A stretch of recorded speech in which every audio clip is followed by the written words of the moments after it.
Финальная лекция проекта «Импросхема». Вот уже эта лаборатория подходит к концу, и мы завершаем образовательный курс, который был построен для композиторов и инженеров. И сегодня у нас встреча с Алессандро Перини, композитором, который специализируется, если можно так сказать, на изобретении собственных девайсов, устройств и новых музыкальных инструментов. И наша встреча пройдет на английском языке. Если вы захотите задать вопрос, я могу помочь вам с переводом. Вначале мы послушаем пьесу Алессандро Перини. Это будет пьеса для рояля и моторов, которая называется «Epicentro», и она уже исполнялась на фестивале «Биомеханика». А затем мы поговорим с автором о том, как она устроена, как она работает и как ему пришла идея вообще создания такого произведения. И в конце ждет всех сессия с вопросами. Я вас всех призываю чувствовать себя свободно и обязательно задавать вопросы Алессандро, и он с радостью на них ответит. А сейчас я приглашаю на сцену пианистку CEAM Artists Феодосию Миронову, и вместе с инженерами ЦЭАМ она исполнит пьесу «Epicentro». Пожалуйста.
Good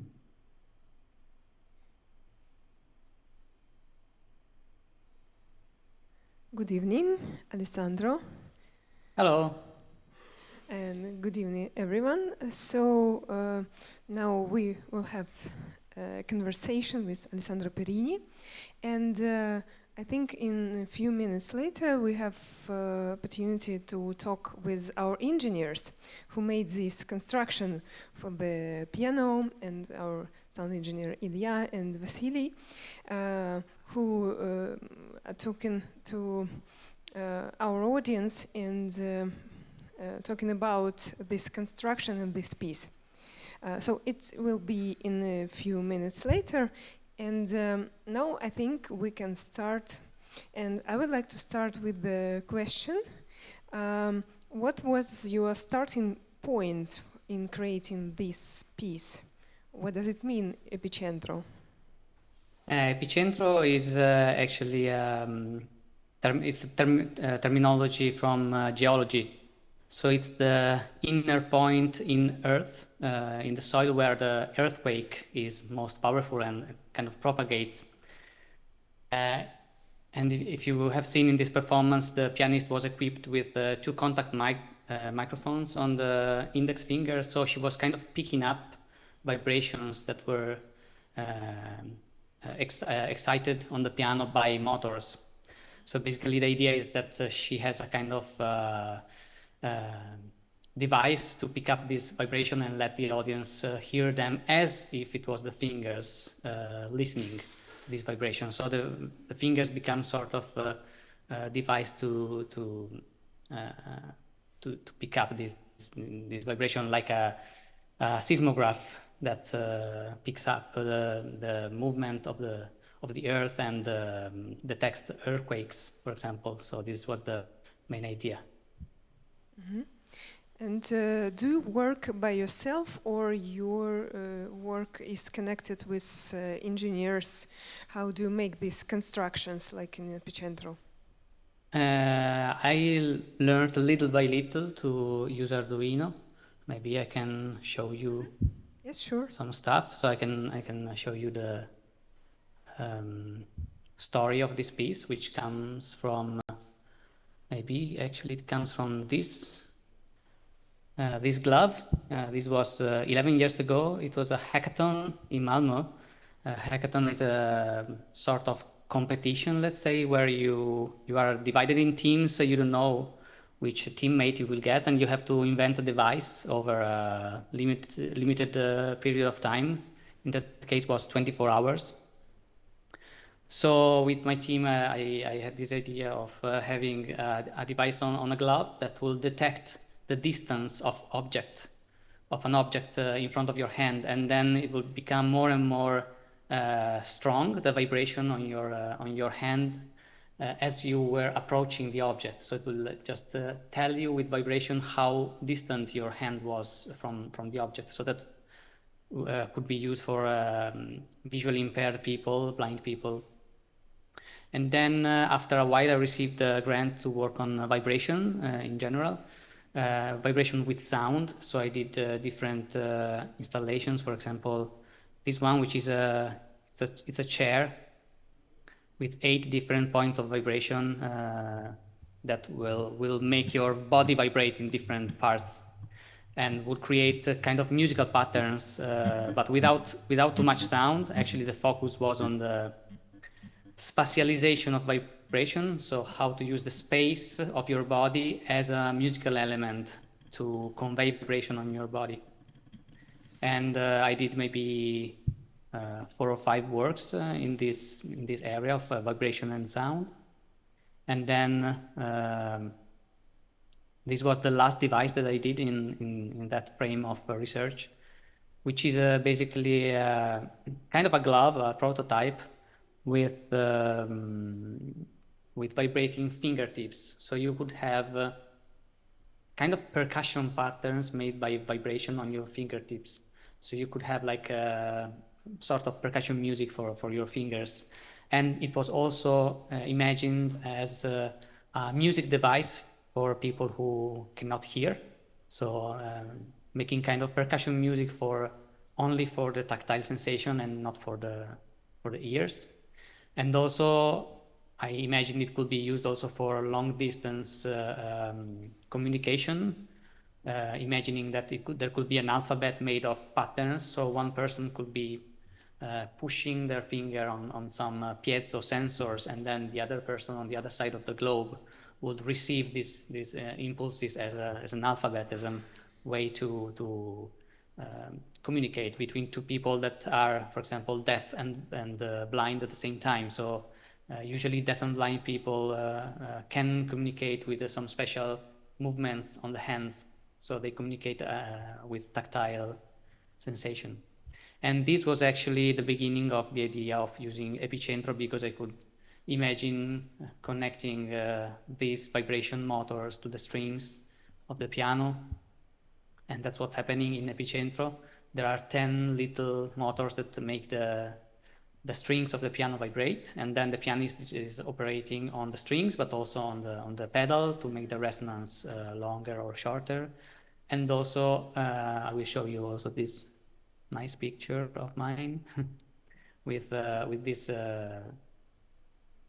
idea of having contact microphones on the fingertips, so that you could just amplify in a very special way the sound of the piano and the vibrations happening in objects. So it's a kind of a way to explore an object that is vibrating and let this sound emerge in a different way. Because when you have a contact microphone on an object is like having your ear inside that object. It's like when you, for example, if you put your ears on a table very, very closely, you will hear something that is happening very, very far on the table, and you will hear it in a very different way compared to our normal hearing that use air as a transmitter of sound. So, and the same happens, for example, underwater, you hear in a very different way. So that was an idea for me to provide the audience with a very different way of listening. And if we are talking about Epicentro, is there some electronics, or is just amplified sounds of piano and motors? Everything you hear is amplification, so there is no tape, there is no live electronics, there is a bit of EQing on the microphones, of course, because they have a very low rumble, and that's it. So, but amplification is, there is let's say a standard XY, or in this case kind of AB miking on the piano, a close miking on the piano with normal microphones, condenser microphones, I think cardioid usually, that convey a sort of like general sound. They bring the general sound of the piano out to the speakers, but then there is the two microphones that give a sort of very, very foreground picture of the sound. So it's kind of two levels of sound. You can really hear when the performer is touching some vibrating surface, and the sound really comes up in terms of presence towards you. So it's a work on space as well. And if the people who were connected online were listening on headphones like me, you could hear very, very clearly, and also probably in the room you could hear very clearly the difference between the left and the right hand. So there is a very strong stereophonic image that is brought by the two microphones. So the right hand and the left hand are connected to two microphones, and the two microphones are connected to two speakers, almost with a very, very extreme panning. So a very, very open image. And in this piece, you don't use keyboards, yes? Is it right? I don't use keyboards. I don't think I use keyboards. Yes. So it's actually this piece was played by a percussionist. So I imagine that percussionists do not know where the notes are on the keyboard. It's a joke, but I tried to integrate some keyboard sounds, but at the end the sound was too far from what was happening inside with the motor. So at the end I decided not to use it, but I tried to integrate it, but at the end I had to dismiss it. And did you make this construction with motors by yourself? Yeah, so little by little in these past 10 years, let's say I had to learn what I needed in terms of what I needed to do in the different works where I used electronics. I mean, like and circuits. So, for example, my first works where I used Arduino alone were in 2017, which is only 8 years ago. Is not too far ago, but not too long ago. But I learned at the beginning. I only learned how to use solenoids and motors, and then little by little I got a bit more advanced. I was very afraid in this piece, in this material for Epicentro, because it was very, very delicate, and I was very surprised that your engineers could do it for last edition of Biomechanics, or two editions ago, I don't remember, but I remember, I think it was 2 editions ago, where they built the system in 2 weeks, and it was very, very stable, and I think they did it much better.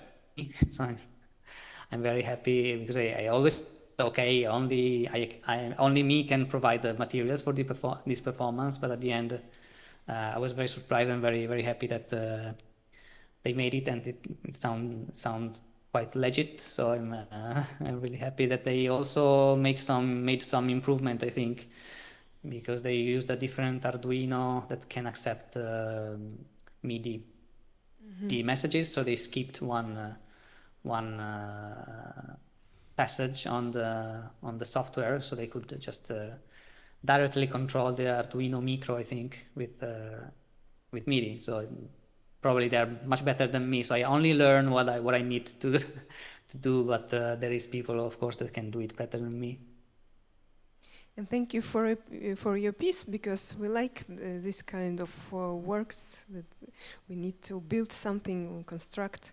And I think it's probably the time to talk about the construction, because I know that it's not so universal. You need to customize it for every piano that you use, because we played it 2 years ago, and there was grand piano, and it was different instrument, and we needed to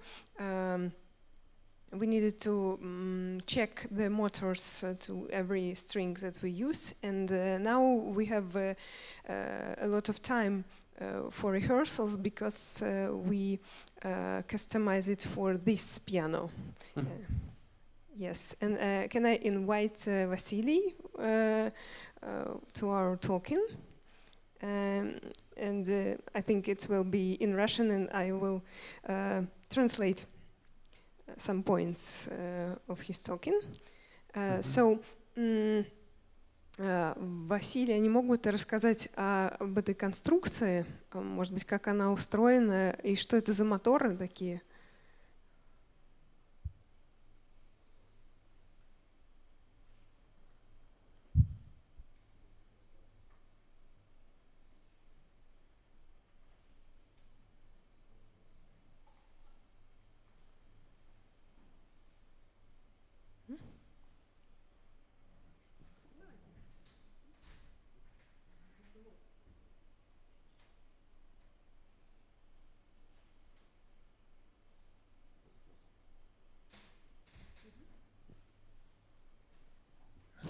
Добрый вечер.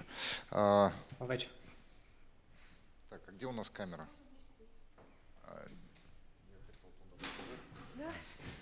Hello. Hello. Hi. Thank you for your work.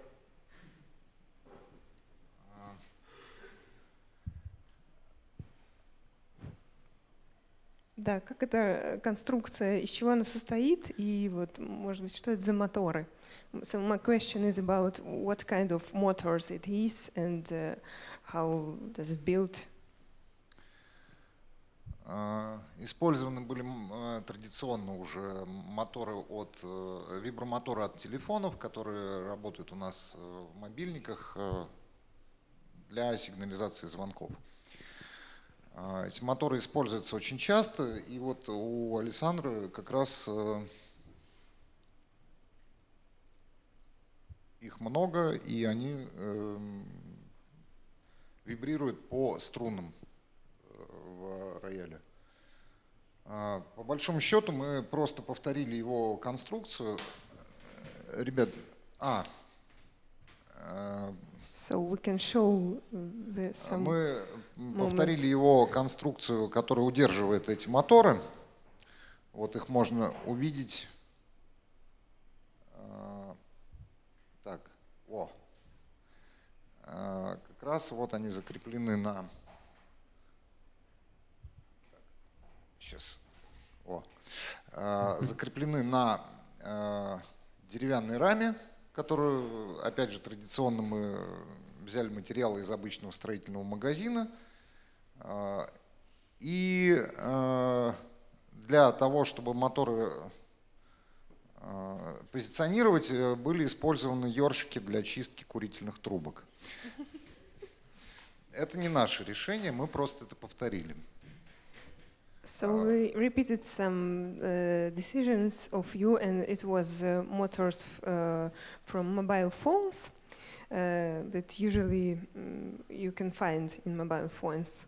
And so they used construction made by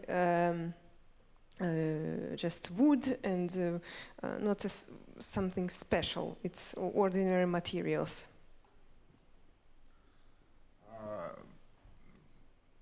Эта конструкция была изготовлена для определенной модели рояля, и, собственно, на нем она первый раз отыграла, и все было хорошо.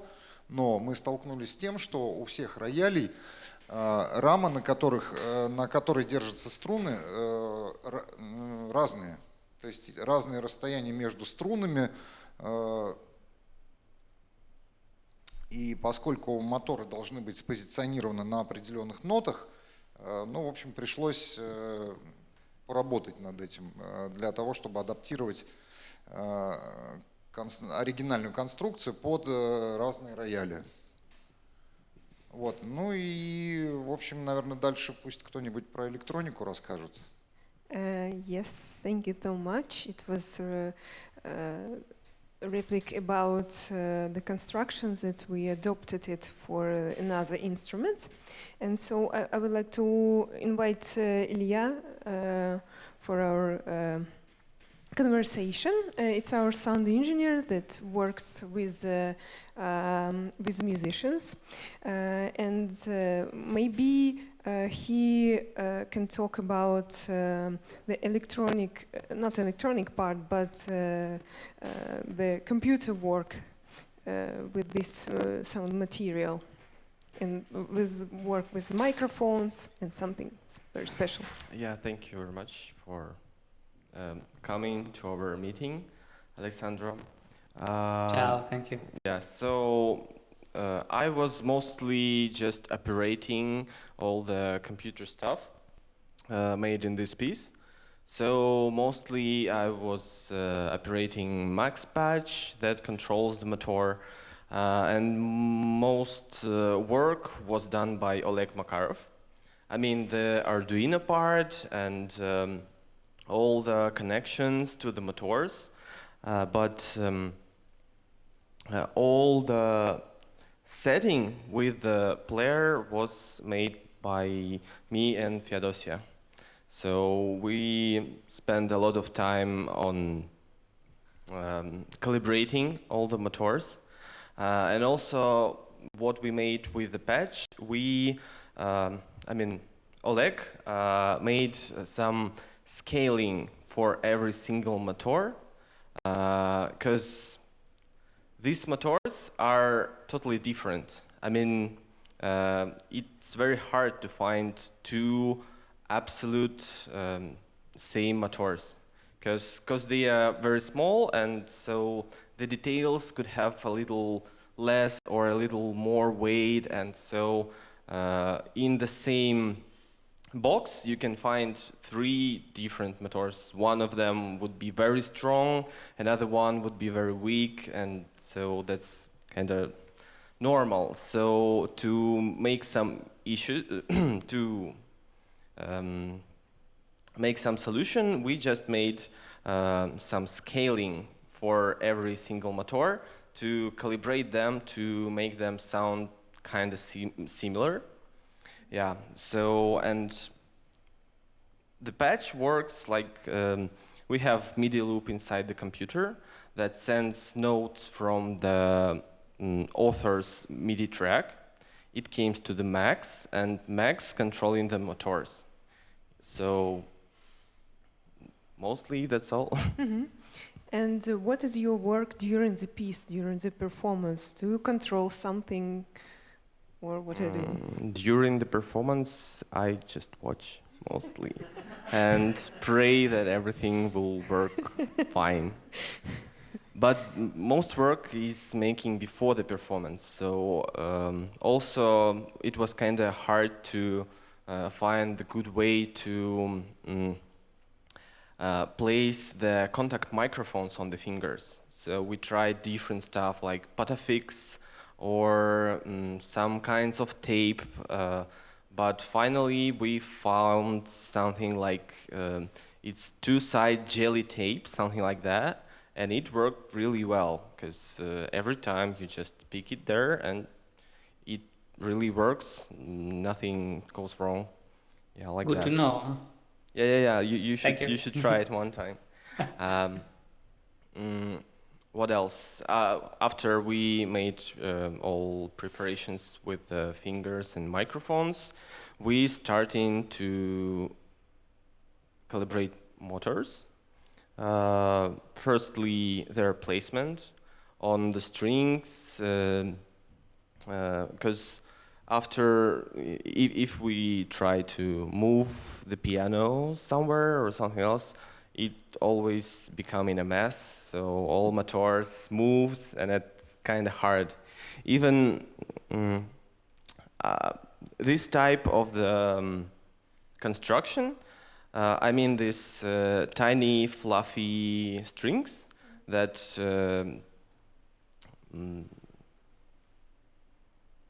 make the motor's placement.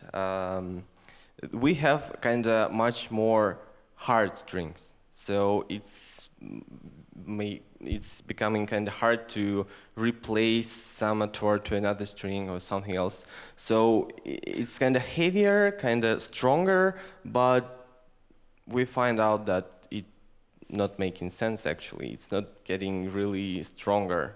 It's still weak placement, something like that. So firstly, we find where every motor should be, place it on the right place, maybe some little right, little left, something like that. Then we start to vibrate with every motor on the right string, try it with the microphone, and so all this takes something like half an hour or something like that before every rehearsal.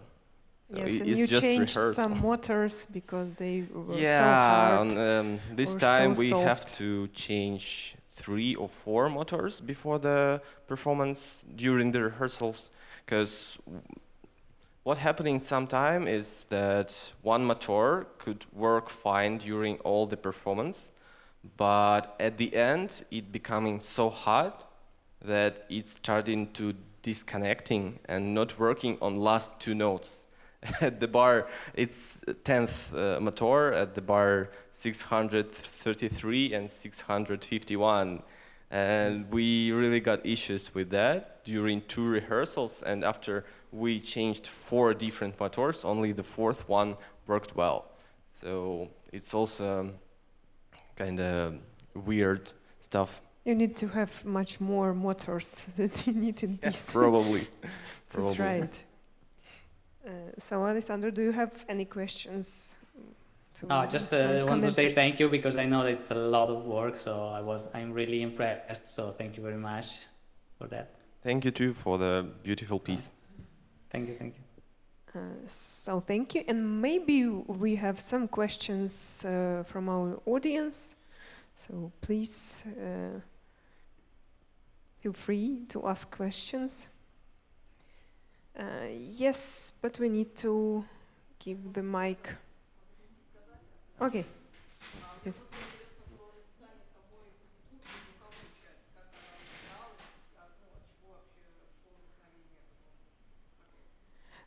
So the question from our audience is about scores. What was the beginning of this work? How did it started with the pitch, or how did you choose pitches? Yes, I worked on harmony on this piece because obviously the motors are on strings that vibrate and they make a pitch. So, I mean, even if I use noise, I have to take into account how this noise sound, and I use pitch. So even more with this kind of piece where you have vibrating strings, I had to choose, let's say, the kind of mother chord. So it's the first chord that you hear at the beginning, is this big, where all the motors are playing, and that's 10 or 12, I don't remember, because some motors, they take 2 notes at the same time. So it's 10, 12, 13 notes, I don't remember anymore, sound. And then from that, I kind of made, I think, 7 different sections, and each section has a part of this chord as a bass chord. And the interventions of the pianist on the strings, they kind of expand this chord. And yeah, mostly that's it. If you want, I can also show a bit the score, but in the score there is no hint of the, let's see if I can share it. There is no hint of the harmony because the actions are written of the right and the left hand, but not the pitches. So sometimes the pitch is written as, for example, B1. It means like it's this note, of course. So this means to pluck the string and then you touch the string with your index finger, so you will pick up these vibrations in time. So there is no idea of the original harmony plan in the score, but it was a big part of my idea to take care of the harmony, because of course I didn't want chords that I didn't like. But of course you mentioned before the problem of adapting the system to different pianos, and of course this is the problem with any kind of preparation in the piano, that sometimes you will find a piano that has a different construction inside. So I remember when they asked me from Biomechanics, Oleg asked me like, okay, what should we do, or Feodossia maybe, and we cannot reach those notes, and they say, okay, we can transpose them by a particular interval. So let's say the harmony, the tensions of the intervals, the tensions of the chords one after the other could stay the same, to avoid kind of, for example, relaxation of the harmony and the resolution. That's what usually I try to take care of. So the idea of tension in the harmony was preserved, hopefully. And also I heard it tonight, it was different from what I know, but it was harmonically, I think it was working. So I guess they followed my instruction from before. Thank you. Maybe one more question. And also, I think we have to notice that for this piece, Alessandra made a video score. So that's why the computer is standing here, because during all the performance, performer looking at the video score which goes just through all the lines. Yeah, so it's also big work. Thank you very much for that. No, but that's necessary, because to avoid a click track, then it's much easier to follow, and everything stays synced. There is the video score and there is the finger actions, and that's it. So that was totally necessary. Maybe one more question. Yes, where is... Just a second. Подождите, пожалуйста, сейчас вам принесут микрофон. Вот у нас трансляция.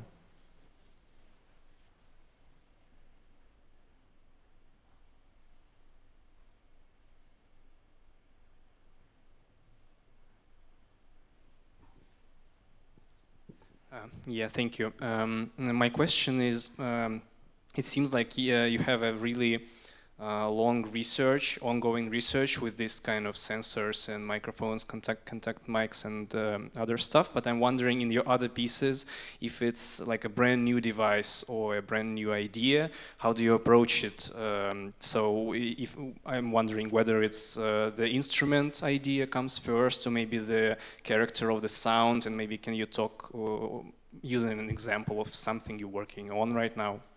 Thank you. Yes, the idea for this piece came as I explained it before. So it's just working with different devices, and then you have an idea like, but I could use this not to just do this, but also for a performance. So in the past I worked a lot with installations. Now I'm doing a bit less sound installations. But in the past, there was a lot of transpiration between the let's say, sound art and music practices. And right now, I'm more into music, let's say, so it depends very much. And I don't always use very special devices, but I try to find alternative ways to make people listen to stuff. So that's what I try. And in some other pieces, it's different ways to perform and to produce sounds. Or also, let's say, a clash between what you see on stage and what you hear. So maybe you have seen in Biomechanics, my other piece, with speakers in the mouth. So there are very, very small speakers that are in the mouth of the two performers, and they don't have to sing. The piece is called Three Studies for Two Voices, but there is no voice in this piece. These singers that are opening, closing the mouth, and the speakers are producing electronic sound. So it's quite a high human being on stage that has a kind of electronic voice, because it's white noise, it's beeping sounds from the mouth. So in this way, you create an expectation from the audience, like, okay, there is a piece for two voices, two singers on stage, they open their mouth, but the sound that comes out, it's not anymore a human voice. So this kind of sound, for example, is not interesting if you listen to it on a CD, because there is no visual aspects in it. I mean, it's just sine waves and white noise.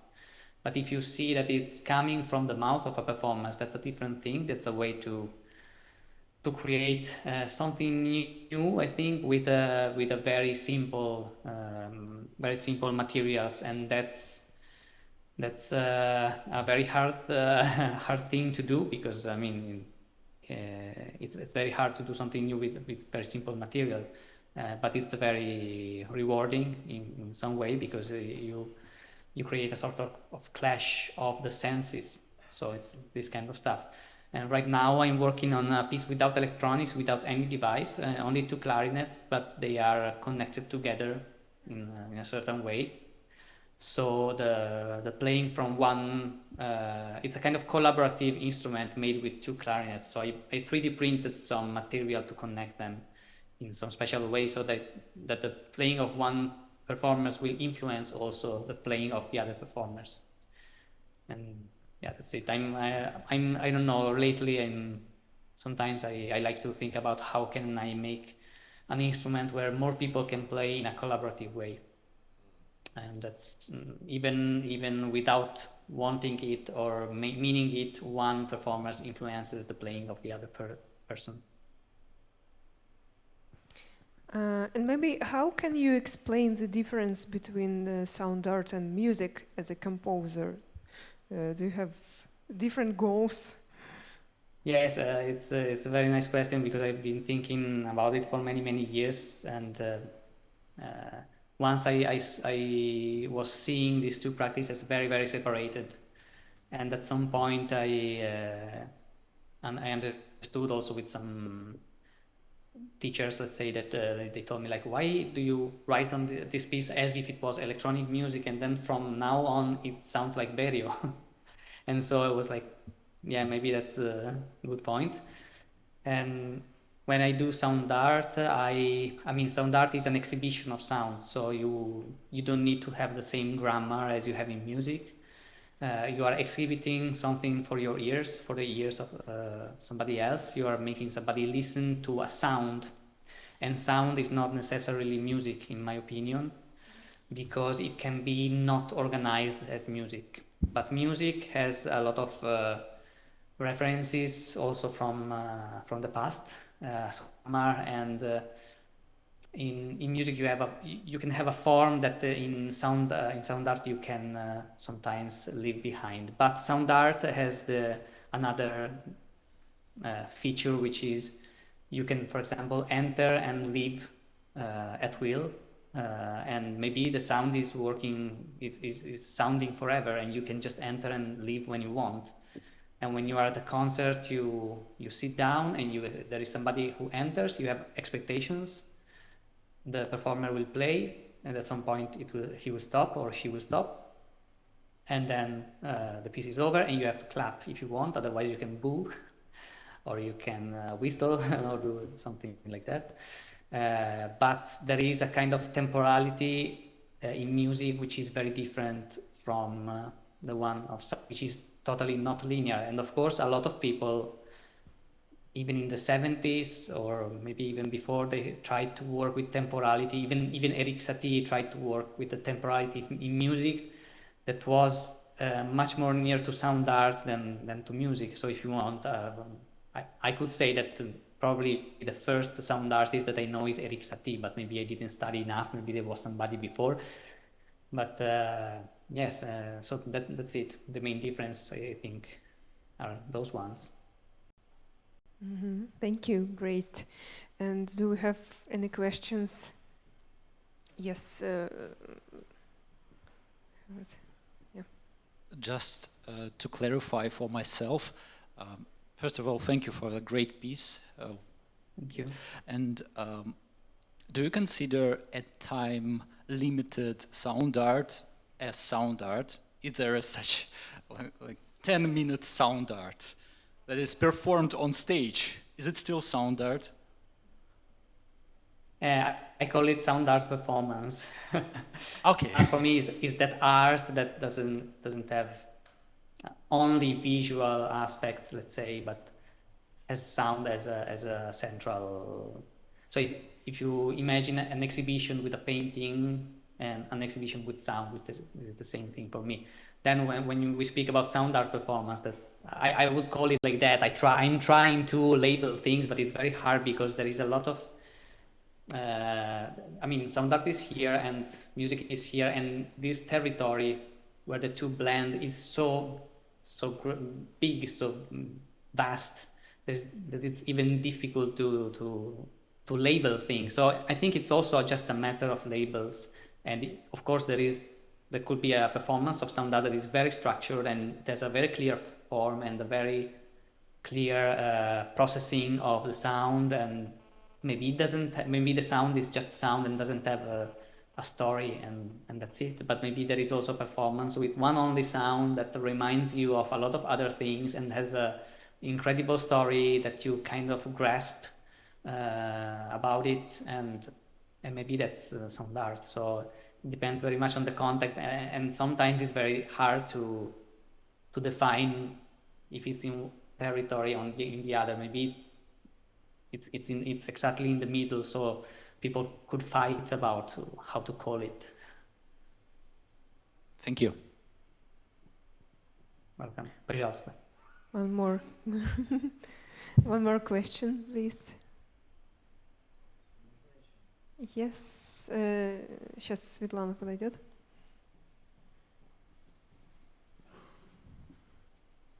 Hello. Hi. Sorry for my English. It's a wonderful piece. Thank you very much. I remember my childhood because my parents was geologists, my mother and father, and spent a lot of time for field with a lot of student and workers. So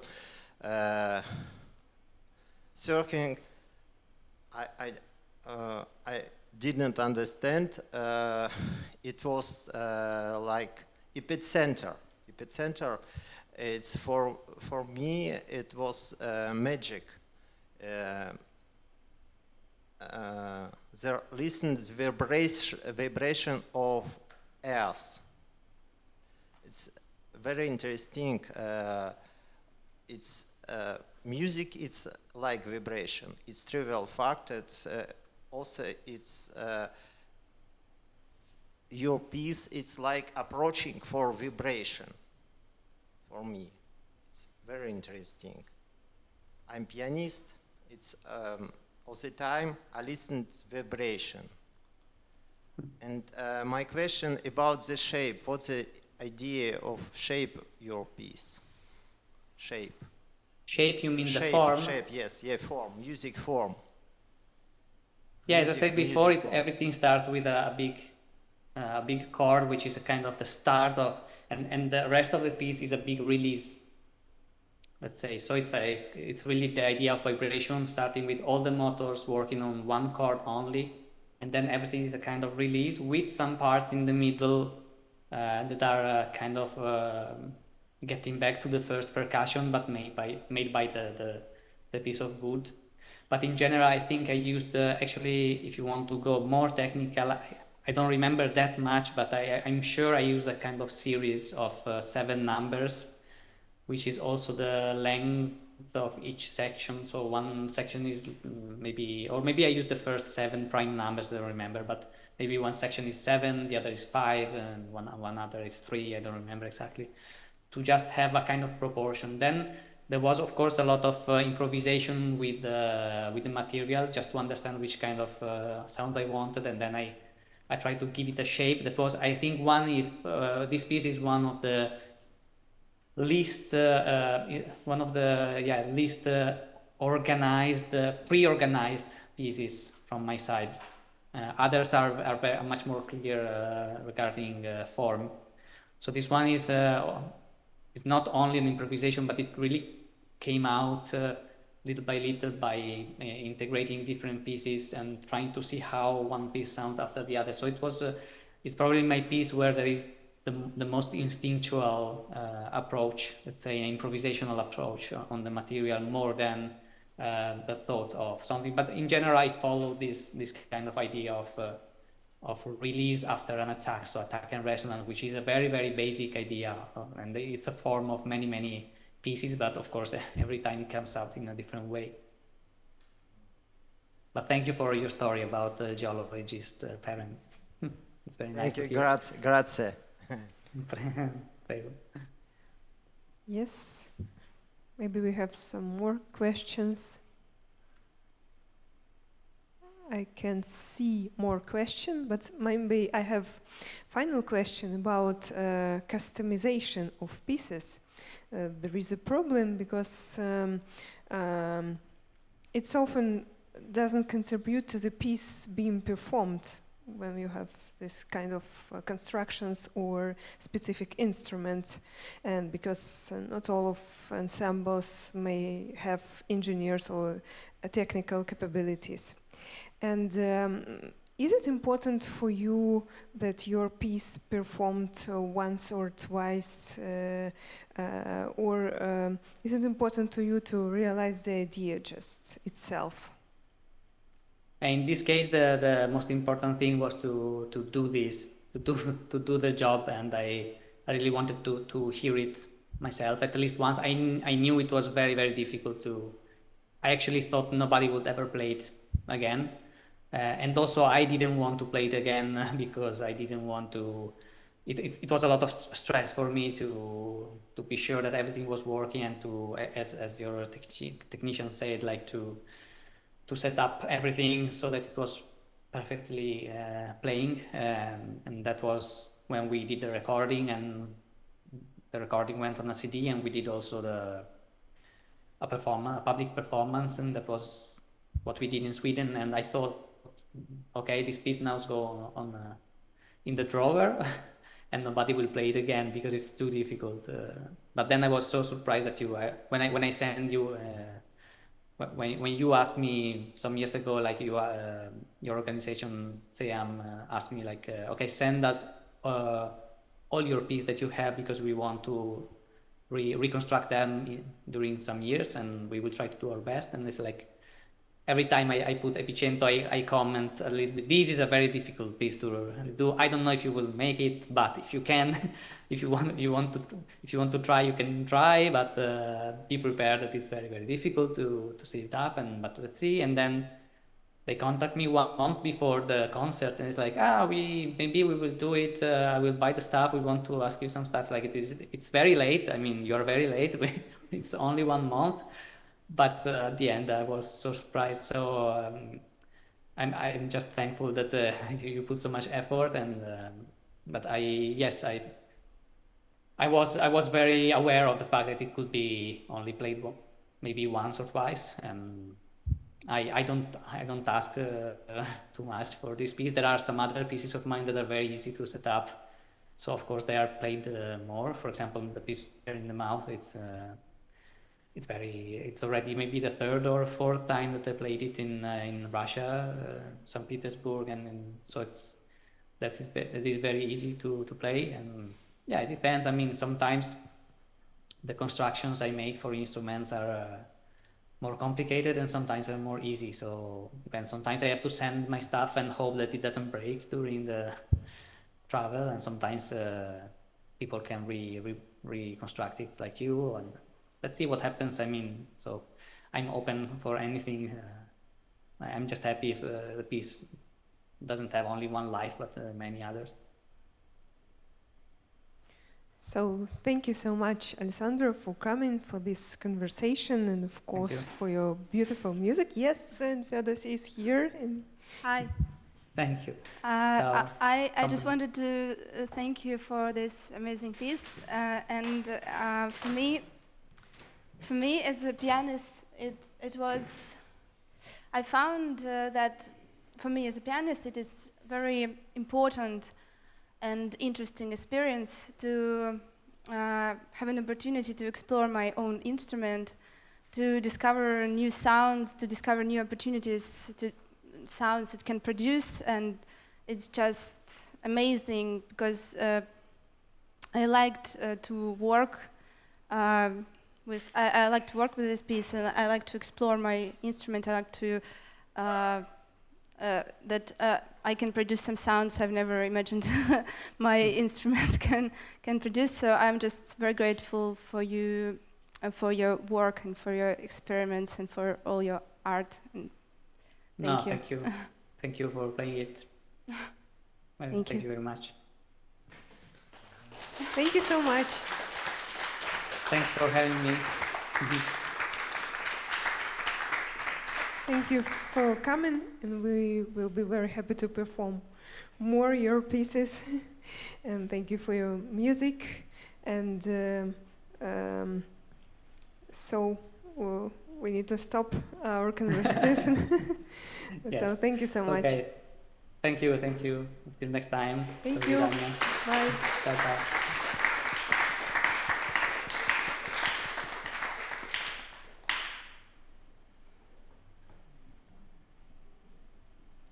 Спасибо всем. Мы вас ждем 23 мая на заключительном концерте участников лаборатории.